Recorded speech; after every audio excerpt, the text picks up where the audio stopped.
Good morning. There's the VFW haul. Gonna go into this comic show and see what we can find. Well, I actually found some stuff in there. It was kind of fun. It was only dealers, so it's a really cool show to go to. A lot of old-time collectors. Ran into a couple of guys I haven't seen in a few years, so that was kind of cool. A lot of pre-code horror books were in there, and one of the collectors I know pretty good, he was in there. He probably bought 50, 60 books, so he just went booth to booth and bought everything they had. So I got a few things, nothing great, but now I'm going to go to Wonderland Comics. They're the ones that host this show, and they give out a 20% off back stock. So I'll go see if I can find something good.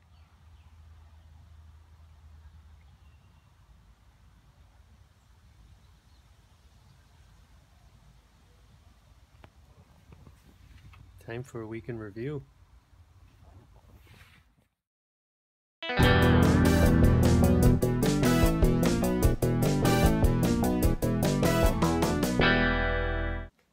Hey, back again. You saw the footage earlier, the VFW Con I went to, put on by Wonderland Comics. It was like it is every year, a lot of fun. A lot of guys that I hadn't seen in a while were there, so that was kind of cool. One dealer in particular had a bunch of really good Silver Age books, but he seems to have gotten the eBay fever, where they just price things that are just, I think they're just plucking prices out of the air. He had a Silver Surfer 7 with a cracked case. I actually saw it fall on the guy at the show and it cracked, and he still wanted, I think, over $1,000 for it, and that's just I don't know, I think that's a crazy price, but anyway, I picked it up and immediately put it down. He did have a really nice Amazing Fantasy 15, but it was a purple label, but it was nicely done. It wasn't, sometimes you can just see if they add pieces or if they have them re-glossed or gross looking, but this one was really nice. Again, he had like 20 grand on it, so more than I would want to spend on that book. Pretty busy week, as you could probably tell. I wasn't on the Wednesday night chat. I had completely forgot that we had dinner plans with friends that I didn't know. I was on my way home, and I had to do a U-turn and go back and meet my wife at the restaurant. So I missed the chat with the guys. I watched it. Looked like they had a good time. A little more blue than I think normal, so I don't know if they got riled up about stuff, but it was pretty fun to watch. And then the other thing I noticed is this week, I kind of go back and look at things and reflect, and it's my 1-year anniversary on YouTube. Actually, kind of last week, I think. I don't know the exact date, but so the promo or the cold open on this one was me sitting on the porch again, and Daisy was on there again, like she was in the first one. So I just thought it was fitting, kind of close the loop on that, but. I do sit out there a lot and read and think and enjoy a beverage, but it's been a year on YouTube, and it got me to thinking about a lot of things, and how much I've changed as a collector from when I started making videos to where I am now. And you can go back and watch my older videos and probably watch it. This is kind of like a week in review, Luther's personal therapy session, coming on here and doing these, but. For me, it's enhanced the hobby for me. I think it has helped keep me on track and has pushed me and driven me to where I am and to realize what I really want to do. So it's been great, and it's an enjoyable part of it. It doesn't feel like work. I still like coming on here and doing these even if no one watches. But anyway, I'll show you what I picked up at the con. I won a raffle. So at first I thought, wow, maybe I'll get something good. And then, no, you go out and there's bags with 3 comics in each one, and you could only tell what the first one was, so I grabbed this one. Looked semi-interesting, kind of different artwork. It's always funny to me how they make Iron Man have expressions even though he's wearing an iron mask. I don't know quite how that works, but so there's that one. These look like these are mid-90s. This Iron Man, it must be an Iron Man theme. And you got this one, looks like him and War Machine having it out. So, those will be okay. I'll give them a read. They were free, so I'm not going to complain. It just was funny. I thought, oh boy, I won something. Then I went to another table, and this guy had everything was 50% off. So he had the reprints, EC reprints, and I always grab them up when I can. He had these, and this one had 6 on it, and this one had $3, but he actually just said, I kind of hesitated for a second. He's like, I'll do them for $1 a piece, so I grabbed them. But that's a really cool cover. And I'll crack that out and read it too. And then I got this one, and anytime I see a flying saucer, I love it, but I really like that it's 2 little kids, and he's looking back, I think, to make sure the dog doesn't bark, because then that guy's going to get him. And of course, you know, back then, that's all they did was probe people, so. That guy looks like he really would probe someone too, doesn't he? Anyway, then I grabbed, he had Daredevil 33. I like the Beetle a lot. I think he's a fun character. He's really just a crook that stole the suit. This is one of his earlier appearances in Daredevil. I think he first appeared in Strange Tales. But he had $14 on this, so I got it for $7. And it's easily a fine, maybe better fine plus, 6.5 probably. It has one little tiny tick in the corner, but other than that, it's in great shape. It's a nice book, nice 12 center. And then I went to the next table over, and this guy didn't have a lot of stuff. He had mostly modern, I'd say like 88 and forward, and his wall books were all from like 88 and even more recent type stuff. But then I did dig through his boxes, and I found my hot pick of the week or whatever, but I've been grabbing these whenever I see them. And I got this one for $5. It's in really nice shape, probably a VF.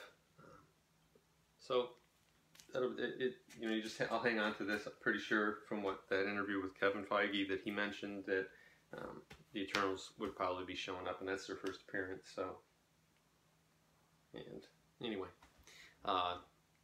and then the last thing I did is afterward, when you go to this show, they give you a 20% off coupon, and you go to the store, and it's nice is people are usually at the show, so I go to the show and I stay usually about an hour or so, 2 hours, and then I go over to the shop, and he had a lot of books there, but nothing I was like crazy like I had to have, but then I saw this one sneaking out, and I could see the corner of it, and once I saw the corner, I'm like, oh, that's a good book, so I asked to see it. They took it out. I took it out of the case. I looked at it.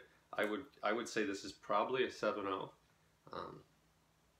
And with the 20% off, I got it for $52. So I'll probably keep this one, and then the other one I have is probably an 8.5, maybe even higher. So I'll probably slab that one and sell it, because 7.0s are fine with me. This book is beautiful, great color. But it was a good pickup for $52. I normally don't talk price here, but it just was, I thought, a really, really good deal.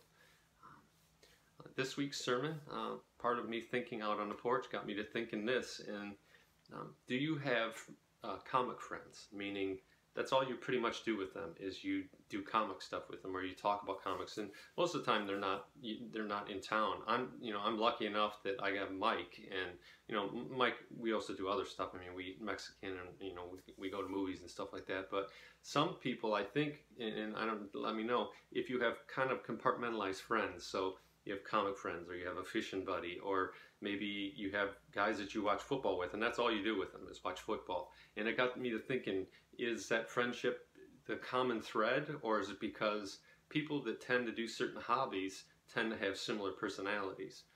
I think comic book collectors in general like to feel complete, and they like to be detailed. They're very detail oriented. Most are organized, although I've seen some videos lately where they're not. And I wonder, is that what draws us in, or is it the comic books that draws us in? But it's just something fun to think about is, do you have friends that are just comics? And for me, I've met a lot of people on YouTube, and I consider them friends now, although we've never met in person, and some of them we've never even had a phone conversation.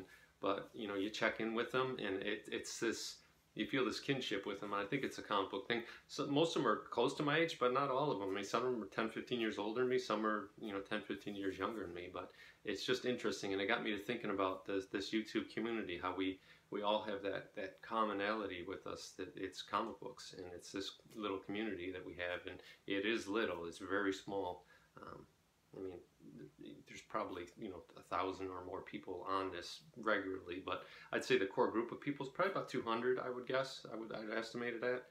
That are actually very active, where they make videos, they comment, they watch each other's videos. Maybe they have a live show, or they're on a live show, and it's interesting. I just, where I came from when I first started this, where I watched probably for 2 years before I created Luther Manning email and this channel. So I watched all of you for a couple of years beforehand, and I've been active on blogs and things like that for years too.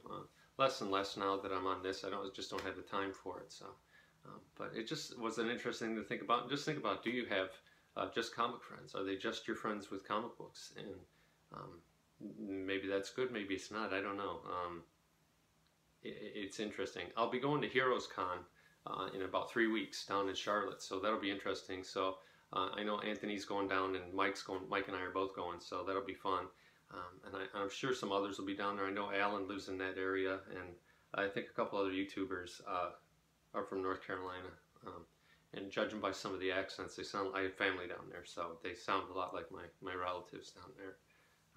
But just something to think about. Nothing heavy this week. Homework is, there's an app out there called Key Collector Comics. A couple YouTubers have mentioned it. One of the blogs that I do read regularly, they talked about it. I went on, it's free. You can get it on Android or on Apple devices. It works pretty good. It is pretty neat. It's a good supplement. I mean, it's not the only thing to do. I think eBay sold prices is always going to be there. GPA is another good one.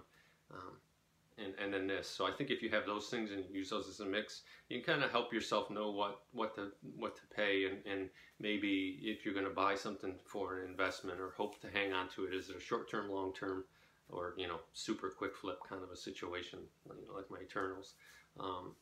But it's fun. Just look at it. I'll put a link down below, or I'll just list it, because I don't think I can put a link to the Android. I don't have an Android listing. And then my last thing is the Terror ended this week. I loved it. I thought it was very fitting. I liked that they completed the whole story in one season. It turned out great. I really enjoyed it. So if you haven't watched The Terror, watch it. It's pretty quick. I think it's 10-12 episodes. Very entertaining. I enjoyed it a lot. And then I saw Deadpool 2 last weekend with my son. I liked it a lot. I don't really get into, did I like it better in the first or the second one? I liked it. There were a couple things, and I don't want to spoil it because it's still relatively new, that really bugged me, and one in particular I just can't reconcile in my brain.